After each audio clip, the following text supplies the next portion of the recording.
आज का बिंदु है व्यंजन वर्ण। व्यंजन वर्ण, व्यंजन वर्ण लिखा है। जिन वर्णों का उच्चारण करने में स्वर वर्णों की सहायता ली जाती है उसे व्यंजन वर्ण कहते हैं। परिभाषा है, जिन वर्णों का उच्चारण करने में स्वर वर्णों की सहायता ली जाती है उसे व्यंजन वर्ण कहते हैं। जैसे क से ह तक, क्या है, क से ह तक के वर्णों का उच्चारण करने में स्वर वर्णों की सहायता ली जाती है और इन्हीं वर्णों को व्यंजन वर्ण कहा जाता है। व्यंजन को मुख्य रूप से 3 भागों में बांटा गया है। ये टॉपिक हो जाएगा व्यंजन के भेद या प्रकार। व्यंजन के प्रकार या भेद। मुख्य रूप से व्यंजनों को 3 भागों में बांटा गया है। पहला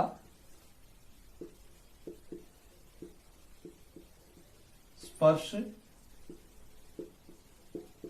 व्यंजन, पहला टॉपिक है स्पर्श व्यंजन, और दूसरा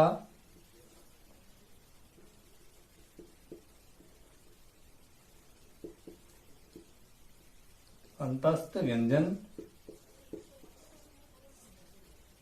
बिंदु संख्या 3 इसको ऊष्म या उष्ण या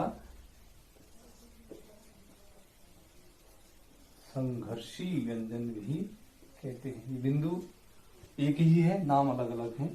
तो इस प्रकार से व्यंजन को मुख्य रूप से 3 भागों में बांटा गया है।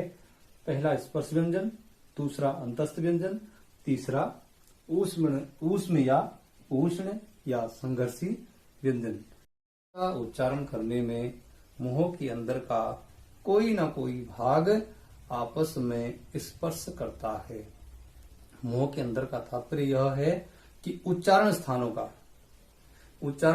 का आपस में कोई न कोई भाग स्पर्श करता है, उसे स्पर्श व्यंजन कहते हैं।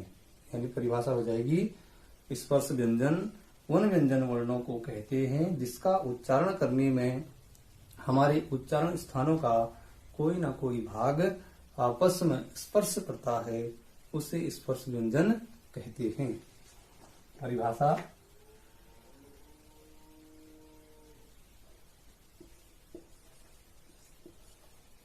जिन व्यंजन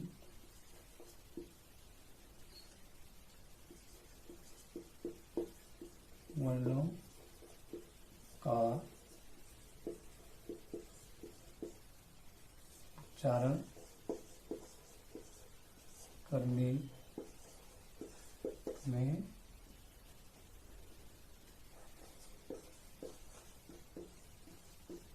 उच्चारण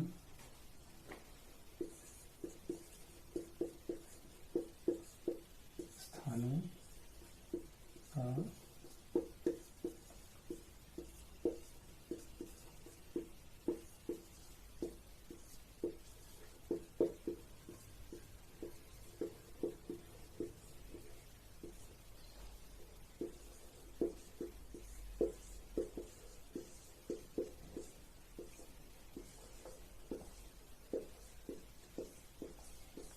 का है। जिन व्यंजन वर्णों का उच्चारण करने में उच्चारण स्थानों का कोई ना कोई भाग आपस में स्पर्श करता है, वहां से स्पर्श व्यंजनों की उत्पत्ति होती है। वहां से स्पर्श व्यंजनों की उत्पत्ति होती है। स्पर्श का मतलब है उच्चारण स्थानों का आपस में स्पर्श करना ही स्पर्श व्यंजनों की उत्पत्ति का स्थान माना गया है। जैसे क वर्ग का उच्चारण स्थान होता है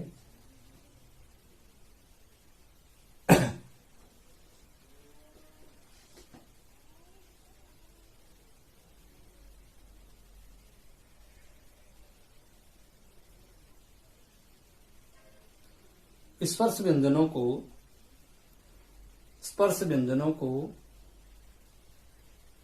उच्चारण स्थान तथा वर्ग के आधार पर अध्ययन किया जाता है।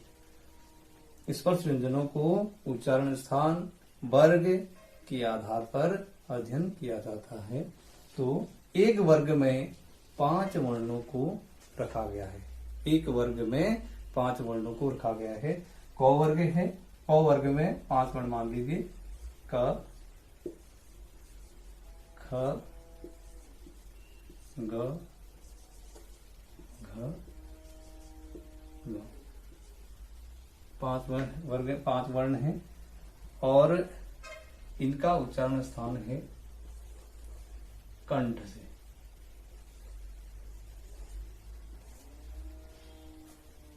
क वर्ग का उच्चारण स्थान कंठ से माना गया है।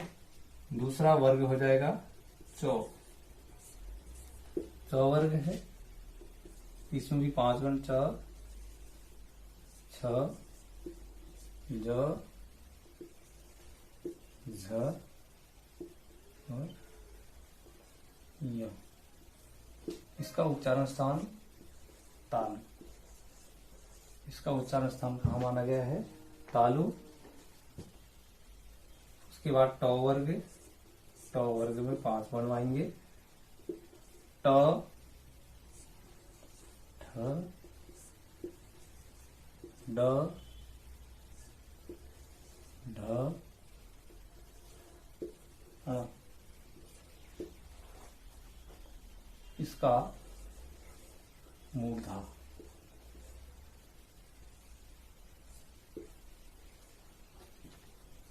मूर्धा, ठीक है। और त वर्ग, इसमें भी 5 वर्ण आएंगे, त, थ, द, ध, न। इसका दंते। दंते भी कह सकते हैं और दंत्योष्ठ भी कहा जाता है। क वर्ग का उच्चारण स्थान कंठ माना गया है। च वर्ग का उच्चारण स्थान तालु, ट वर्ग का उच्चारण स्थान मूर्धा और त वर्ग का उच्चारण स्थान दंत या दंत्योष्ठ कहा जाता है। लास्ट जो वर्ग है प वर्ग। प वर्ग में